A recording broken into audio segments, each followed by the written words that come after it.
ऐसा है ना, तेलंगाना का जो कांग्रेस का अध्यक्ष है, उनके लीडर राहुल गांधी ने उनको इसलिए अध्यक्ष बनाया तेलंगाना का क्योंकि वो बीजेपी आरएसएस से आए थे।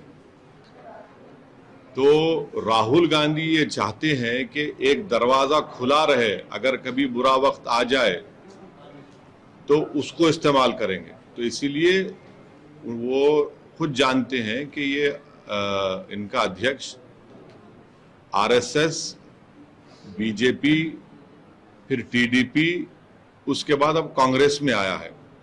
तो ये सब इनका जो इनकी जो हिस्ट्री है वो वाकिफ है राहुल गांधी और पूरे कांग्रेस के नेता, इसलिए उनको बनाया गया है। और जो आरएसएस से खुद आता है, जो बीजेपी में था, वो आकर अगर हमको उंगली उठाएगा तो गलत है। वो खुद बीजेपी आरएसएस के हैं और इनके लीडर जानते हैं इनका बैकग्राउंड क्या है। आज भी उनके ताल्लुकात बीजेपी आरएसएस में हैं, तेलंगाना के अध्यक्ष के।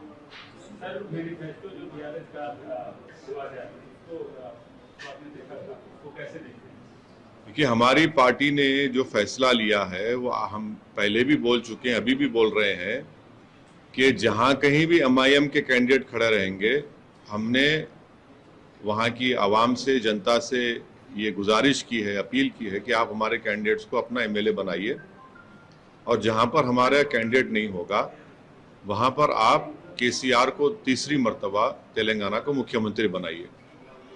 अब जब इनका जो मैनिफेस्टो आया है केसीआर साहब का, इसमें जो आया है वो सबसे बड़ी बात यह है कि अर्बन, खास तौर से अर्बन एरियाज में एक गैस का सिलेंडर 400 रुपये में मिलेगा। तो ये गरीब के लिए बहुत फायदेमंद होगा। दूसरा ये कि जो वाइट कार्ड बोलिए या जो वाइट कार्ड होल्डर्स है उनको फाइन राइस दिया जाएगा।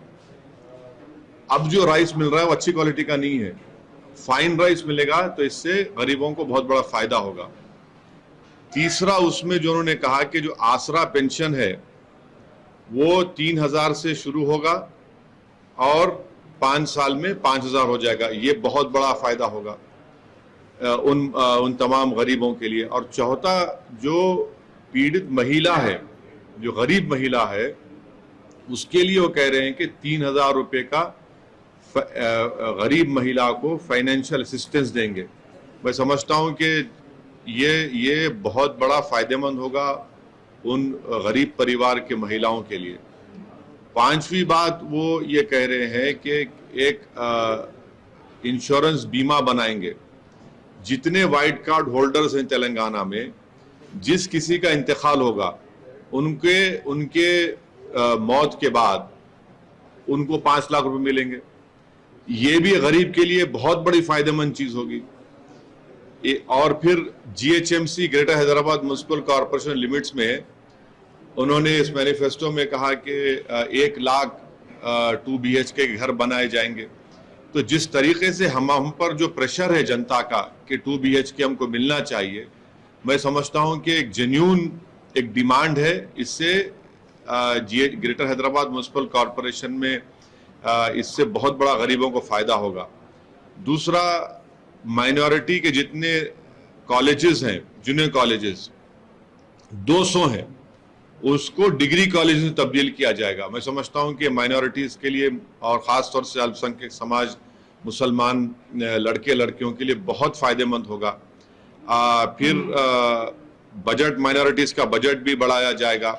डिसेबल्ड पेंशन जो है वो 4000 रुपये से 5 साल में 6000 रुपये हो जाएगा।